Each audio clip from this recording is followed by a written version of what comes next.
Hi everybody, this is your brief study summary on the coronary circulation.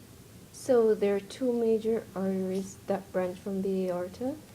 The left coronary artery branches into the circumflex artery, which wraps around to the back side of the left ventricle, and it just feeds the heart on the back side of that ventricle. And then we have the anterior interventricular artery, which lies between the two ventricles on the front side of the heart, and it feeds blood to the walls of those ventricles.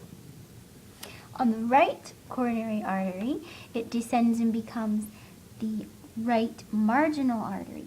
This artery feeds the whole right lateral side of the heart.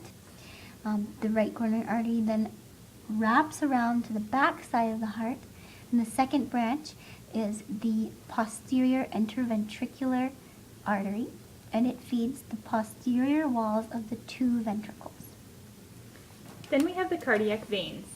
So we have the great cardiac vein, which ascends in the anterior interventricular sulcus. So it ascends up and then it wraps around to the back side of the heart where it enters the coronary sinus.